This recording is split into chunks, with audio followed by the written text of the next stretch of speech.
நாட்டில் வந்து அரசியல்வாதி ஒருத்தர் குழப்பமாக வைக்கிறார். ஒருத்தர் வந்து திடீர்னு எதிர்பார்க்காத உடல் பிரச்சனையாக போகுது, ஹாஸ்பிட்டலில் போகிறதுக்கு முன்னாடி இறக்கக்கூடிய நிலைமை வரலாம். ஸோ ஒரு அரசியல்வாதி எதிர்பார்க்காம நாட்டில் எதிர்பார்க்காம நடக்க போகுது. அதிபருக்கு ஏதோ ஒரு பிரச்சனை, உடம்பு இல்லைன்னா ஏதோ ஒரு பிரச்சனை வரதை பார்க்கணும். ஒரு முக்கிய மந்திரி எதிர்கட்சிகளோட பிரச்சனை, அதோட தாக்குதலில் ஒரு நடிகர் எதிர்பார்க்காம ஏதோ ஒரு பிரச்சனையாக போகுது, அவர் அங்கேருந்து தப்பிச்சு. இப்போ இந்த டெல்லியில் விவசாயிகள் பிரச்சனை அரசுக்கு, ஆளும் பாரதிய ஜனதா அரசுக்கு மிகப்பெரிய தலைவலியை கொடுத்துட்ருக்கு. இது வந்து எப்படி போய் முடியும்?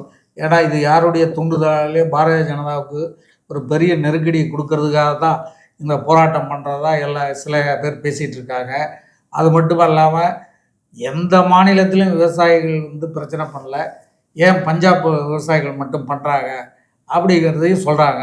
இதுக்கெல்லாம் என்ன காரணம்? இது கேன்சருக்கு வந்து மருந்து கண்டுபிடிப்பாங்கன்னு நீங்களும் பல வீடியோக்களில் சொல்லியிருக்கிறீங்க, கண்டுபிடிச்சிட்டு தான் இருக்கிறாங்க. இப்போ வந்து ரஷ்யா வந்து அதுக்கு ஒரு தடுப்பு ஊசி கண்டுபிடிச்சிட்டாங்க, ஏறக்குறைய அது வந்து கண்டுபிடிப்பு முடிஞ்சிச்சு, அது பயன்பாட்டுக்கு வர்றதுக்கு வாய்ப்பு இருக்குது அப்படிங்கிற மாதிரி சொல்கிறாங்களே சார்.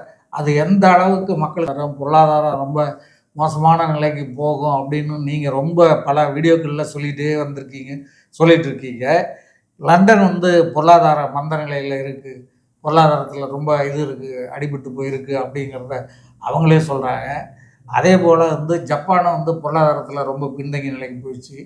பொருளாதாரத்தில் உலக அளவில் 3வது நாடாக இருந்தது, இன்றைக்கி 4வது நாடாக போயிடுச்சு ஜப்பான். இதெல்லாம் இன்னும் எப்படி போகும் சார்? எப்படி இருக்கும்? அப்படின்னு மிகப்பெரிய பொருளாதார கஷ்டம் வரும். நிறைய பேர் வேலை விட்டு போகக்கூடிய நிலைமைகள் வெளிநாட்டில் ஏற்படுறதுக்கான வாய்ப்புகள் நமக்கு மெதுவாக நடந்துன்னு இருக்குது. சடனாக பெரிய அளவில் நடக்கிறதுக்கு ஒரு வாய்ப்பு இருக்குது.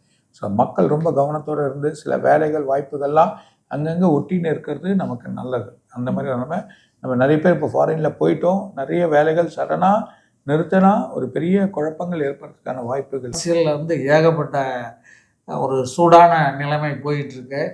இது வந்து எப்படி இருக்கும் என்ன அப்படிங்கிறது சொல்லுங்கள். பஞ்சு மிட்டாய் வந்து பெரிய பிரச்சனை ஆகிட்டுருக்கு. பஞ்சு மிட்டாயை வந்து நம்முடைய தமிழ்நாட்டில் விற்கக்கூடாது அப்படிங்கிற மாதிரி சொல்லிட்டாங்க. காசு சார், இதை பற்றி என்ன சார்?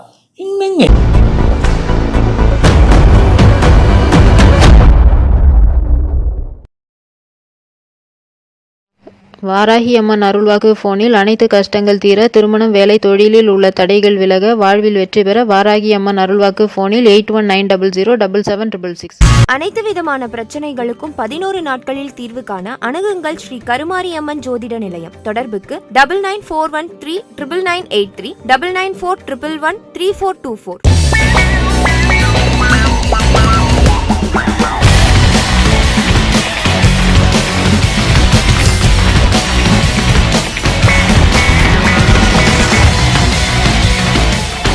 உலகெங்கிலும் வாழ ரோஜா தமிழ் டிவி நேயர்களே, உங்கள் அனைவருக்கும் என் பணிவான வணக்கங்கள்.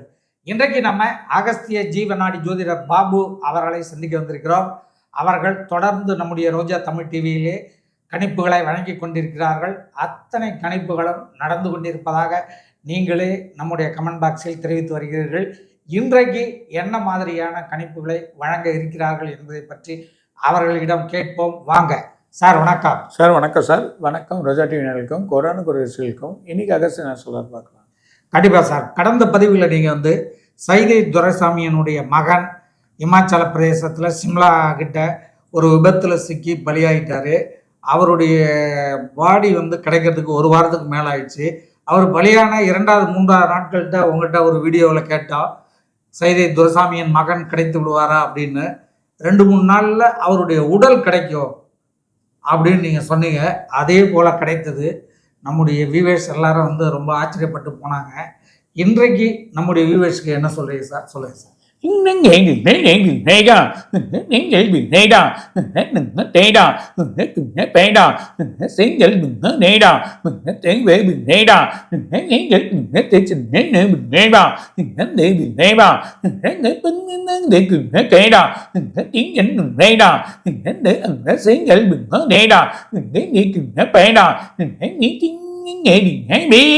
நாட்டில் வந்து அரசியல்வாதி ஒருத்தர் குழப்பமாக வைக்கிறார்.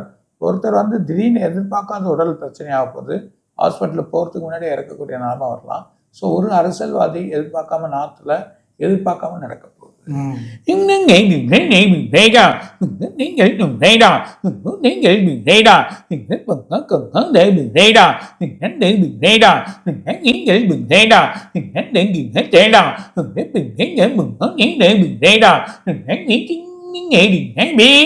எதிர்பார்க்காத மழை, இது வரைக்கும் எதிர்பார்க்காத மழை வந்து 2 மாநிலத்தில் வரும். ஒரு பெரிய வெள்ளம் வந்து காத்திருக்கு.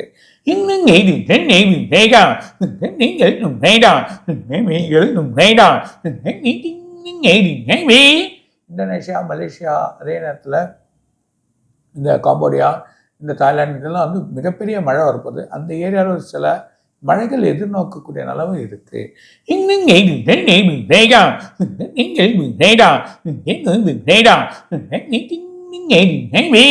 சூட்டோட தன்மை இப்பயே ஆரம்பிச்சிடும், அந்த நிலைமையில இருக்கு. இன்னும் அடுத்த மாதம், அதாவது மார்ச்லேருந்து இன்னும் அதிகமான நிலைமை இருக்கிறத பார்க்க போகிறோம்.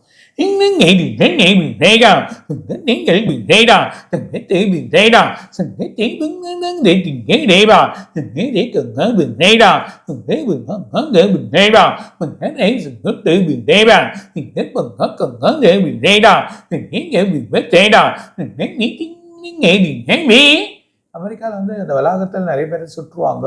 எதிர்பார்க்காம இந்த மாதிரி ஒரு நிலைமை ஏற்பட போகுது. அது இல்லாமல் ஒரு பெரிய பேர் விபத்து, ஒரு கோர விபத்துகள் அமெரிக்காவில் ஏற்படுறதை பார்க்க போகிறோம்.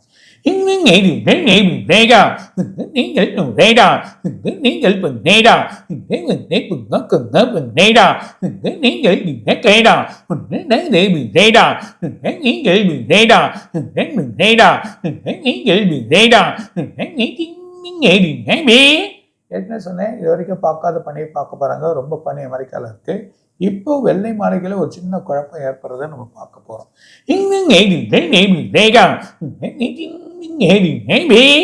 அதிபருக்கு ஏதோ ஒரு பிரச்சனை, உடம்பு இல்லைன்னா ஏதோ ஒரு பிரச்சனை வர்றதை பார்க்கணும்.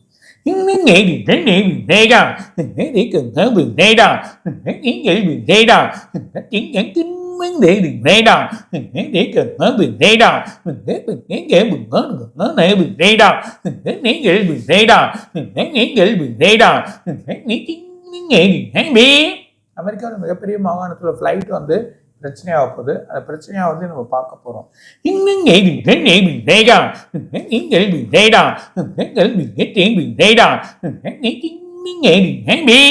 ரஷ்ய அதிபர் அவங்க வீட்டுக்கு முன்னாடி சில பிரச்சனைகள் ஏற்பட போது, அதுக்கு ஒரு குழப்பங்கள் ஏற்படுறதை நம்ம பார்க்க போகிறோம்.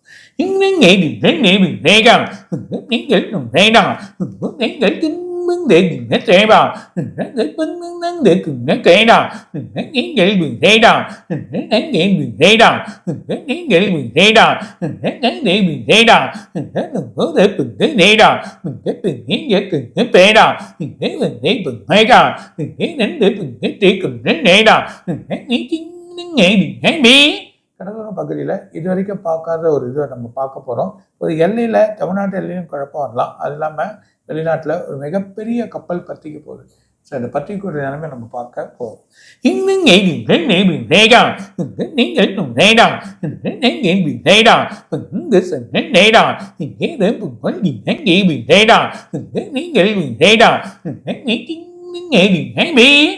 பங்கு சந்தை கொஞ்சம் ஏறுற மாதிரி சடனாக அடிக்க போகிறாங்க. கீழே இறங்குறத நம்ம பார்க்க போகிறோம். அதுவும் இந்த 20ஆம் தேதியிலேருந்து 27ஆம் தேதி வரைக்கும் ரொம்ப கேர்ஃபுல்லாக இருங்க.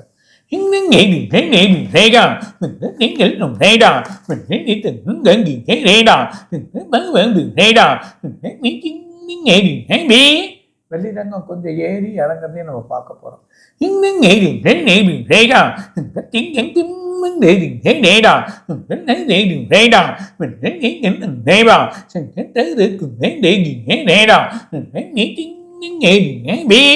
வெள்ளியோட அளவு கொஞ்சம் குறைஞ்சு ஏறும்.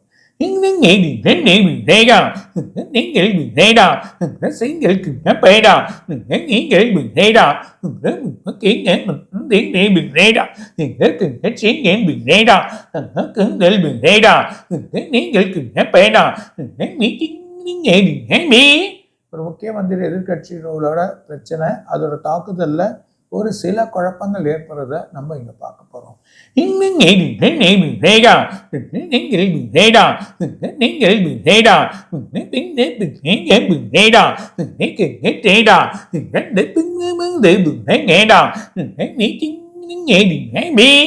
இமயமலையை தாண்டி அது ஒரு அட்டாண்டிக்கா, இல்லைன்னா இமயமலை பேக் சைடு மிகப்பெரிய பனிக்கட்டி 2ஆக விழப்போகுது. இதெல்லாம் இதில் காட்ட போகிறாங்க. அதுக்கான வழியை நம்ம பார்க்க போகிறோம்.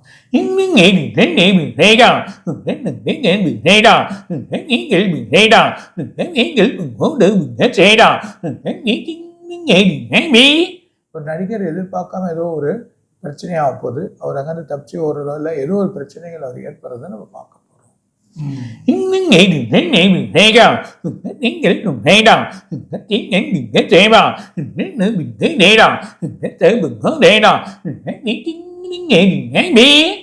நிறைய இருக்குது, அடுத்த வாரம் அதை பற்றி படிக்கிறேன். சார் ரொம்ப மகிழ்ச்சி சார். இப்போ இந்த டெல்லியில் விவசாயிகள் பிரச்சனை அரசுக்கு, ஆளும் பாரதிய ஜனதா அரசுக்கு மிகப்பெரிய தலைவலியை கொடுத்துட்ருக்கு. இது வந்து எப்படி போய் முடியும்? ஏன்னா இது யாருடைய தூண்டுதலாலே பாரதிய ஜனதாவுக்கு ஒரு பெரிய நெருக்கடியை கொடுக்கறதுக்காக தான் இந்த போராட்டம் பண்ணுறதா சில பேர் பேசிகிட்டு இருக்காங்க. அது மட்டும் இல்லாமல் எந்த மாநிலத்திலும் விவசாயிகள் வந்து பிரச்சனை பண்ணல, ஏன் பஞ்சாப் விவசாயிகள் மட்டும் பண்ணுறாங்க அப்படிங்கிறதையும் சொல்கிறாங்க. இதுக்கெல்லாம் என்ன காரணம்? இது எப்படி முடியும் அப்படிங்கிறது சொல்லுங்கள்.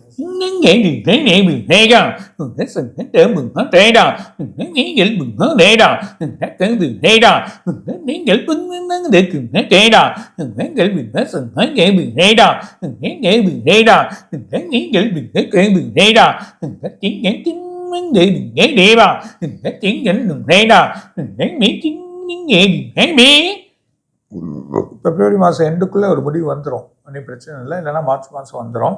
ஆனால் இது வந்து அவங்களுக்கு வந்து சரியான ஒரு வழி கிடைக்கல.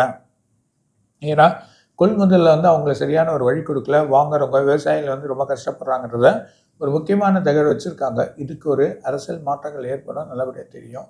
கண்டிப்பாக அதுக்கான வழிகள், அதாவது அரசியல் மாற்றங்கள்னா அரசியலில் ஒரு வழிமுறையான ஒரு புது சட்டத்தோட வழிகள் கிடைக்கும் அப்படின்றத சொல்லுவேன். சார், இந்த கேன்சருங்கிற நோய் வந்து இன்றைக்கி உலக மக்களே அச்சுறுத்திட்டு இருக்கு. அந்த கேன்சருக்கு வந்து மருந்து கண்டுபிடிப்பாங்கன்னு நீங்களும் பல வீடியோக்களில் சொல்லியிருக்கிறீங்க, கண்டுபிடிச்சிட்டு தான் இருக்கிறாங்க. இப்போ வந்து ரஷ்யா வந்து அதுக்கு ஒரு தடுப்பு ஊசி கண்டுபிடிச்சிட்டாங்க. ஏறக்குறைய அது வந்து கண்டுபிடிப்பு முடிஞ்சிச்சு, அது பயன்பாட்டுக்கு வர்றதுக்கு வாய்ப்பு இருக்குது அப்படிங்கிற மாதிரி சொல்கிறாங்களே சார், அது எந்த அளவுக்கு மக்களுக்கு பயன்படும் என்ன அப்படிங்கிறத சொல்லுங்கள் சார்.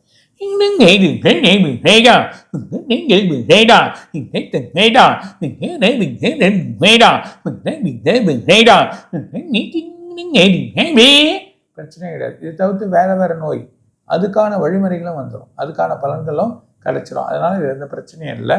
இது கண்டிப்பாக ஒரு முக்கியமான இது மூலிமா இன்னும் நிறைய இந்த கேன்சர் குணப்படுத்துறதுக்கான வழி இல்லாமல் ஒரு புதுவிதமான வழிகள் வந்து நல்ல மாற்றங்களை கொடுக்கறத நம்ம பார்க்க போகிறோம்.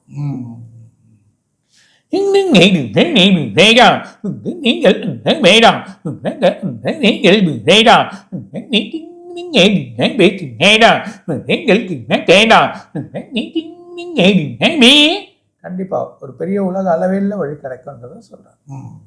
சார், இப்போ இந்த பொருளாதார பிரச்சனை வரும், பொருளாதாரம் ரொம்ப மோசமான நிலைக்கு போகும் அப்படின்னு நீங்கள் ரொம்ப பல வீடியோக்களில் சொல்லிட்டு இருக்கீங்க. லண்டன் வந்து பொருளாதார மந்த நிலையில் இருக்குது, பொருளாதாரத்தில் ரொம்ப இருக்குது, அடிபட்டு போயிருக்கு அப்படிங்கிறத அவங்களே சொல்கிறாங்க. அதே போல் வந்து ஜப்பானை வந்து பொருளாதாரத்தில் ரொம்ப பின்தங்கிய நிலைக்கு போயிடுச்சு. பொருளாதாரத்தில் உலக அளவில் 3ஆவது நாடாக இருந்தது, இன்றைக்கி 4ஆவது நாடாக போயிடுச்சு ஜப்பான். இதெல்லாம் இன்னும் எப்படி போகும் சார், எப்படி இருக்கும்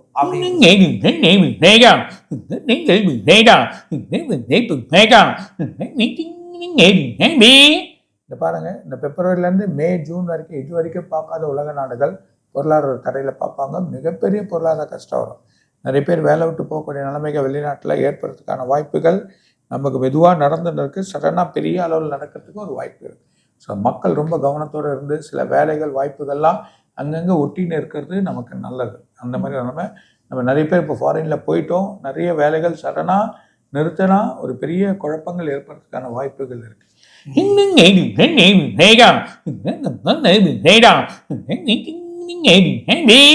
இருந்தாலும் இந்தியாவோட எக்கனாமிக் வந்து சடனாக முன்னேறி வந்துடும். முதல் இடத்துக்கும் ஜூன் ஜூலையில் பார்த்தீங்கன்னா முதல் இடத்துக்கே வரதுக்கு வாய்ப்பு இருக்குது, நல்லபடியாக வந்துடும். Okay sir.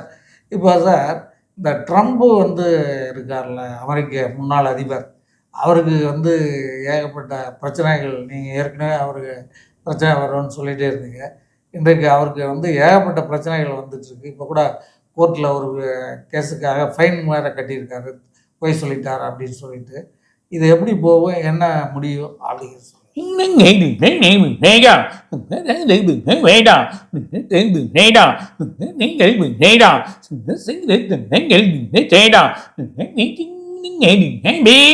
அரசியல் குழப்பம் அவர் வந்து நிற்க வைக்காத அளவுக்கு பண்ணணும்னு சொல்லிட்டு பலவிதமான மாற்றங்கள் நடந்துன்னு இருக்கு. அதனால தான் சில பிரச்சனைகளில் மாட்டி சில ஃபைன் கட்டினாங்க. ஆனாலும் அது மீறி அரசியலை வழி பண்ணுறதுக்கு வருவார். ஆனால் இப்போ அந்த குழப்பமான நிலைமையில் அவருக்கு பிரச்சனைகள் ஏற்படும். ஆனால் அதுக்கப்புறம் அரசியல் அவர் நின்று செயல் பண்ணணும்னு நினைக்கிறார். அதை தடுக்கிறதுக்கு நிறைய வழிகள் இருக்குது. அவர் ரொம்ப கேர்ஃபுல்லாக இருக்கிறது நல்லது.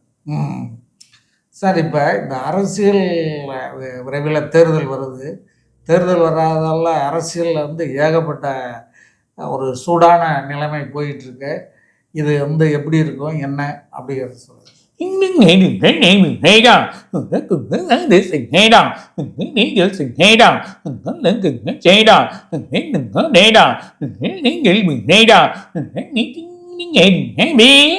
அடுத்த மாதம் பாருங்கள், நிறைய மாற்றங்கள், நிறைய பேர் நிறைய மாறுறது, நிறைய பேர் இதுவாகிறது. அது இல்லாமல் ஆளுங்கட்சி வந்து இப்போ ரொம்ப வலுவாக இருக்குது. ஆனால் ஒரு கூட்டணி, ஒரு குழு ஒன்று சேருது. அந்த குழு டெவலப்பானால் சடனாக வரலாம். அப்படி வரலன்னா ஆளுங்கட்சி வந்து திரும்பி டெவலப், தமிழ்நாடு பொறுத்த வரைக்கும் ஆளுங்கட்சியை தான் வலுவாக இருக்காங்கன்றார். சார், இப்போ 2-3 நாளாக வந்து இந்த பஞ்சு மிட்டாய் வந்து பெரிய பிரச்சனை ஆகிட்டுருக்கு.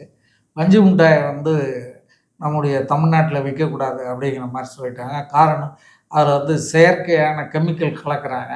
அது கலந்து அந்த பஞ்சு மிட்டாயை சாப்பிட்ற குழந்தைகள் வந்து கேன்சரால் பாதிக்கக்கூடிய வாய்ப்பு இருக்குது. அப்படிங்கிறதால அதை வந்து ஸ்டாப் பண்ணிட்டாங்க. இந்த பஞ்சு மிட்டாய்ங்கிறது பல காலங்களுக்கு முன்னே நம்முடைய ட்ரெடிஷ்னலான ஒரு ஃபுட்டு மிட்டாய் குழந்தைகளுக்கு. அது இந்த மாதிரி ஆயிடுச்சு சார். இதை பற்றி என்ன சார்?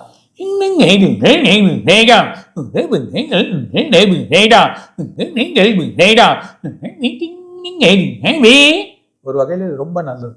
ஸோ நல்ல ஒரு பலனை கொடுத்துருக்கு, நல்லதாக செஞ்சுருக்காங்க. அதில் இருக்கக்கூடிய அந்த சாக்ரீம், அதில் இருக்கக்கூடிய இந்த என்ன சொல்லுவாங்கன்னா அந்த ரசாயன பொருள் வந்து கெமிக்கல் சம்மந்தப்பட்டது. அது கண்டிப்பாக இது இல்லை. ரொம்ப அதுக்கு முன்னாடி ஒரு நல்ல ஒரு வழியாக பண்ணியிருந்தாங்க. இப்போ அதை கெமிக்கல் எடுத்துன்னு வந்துட்டாங்க.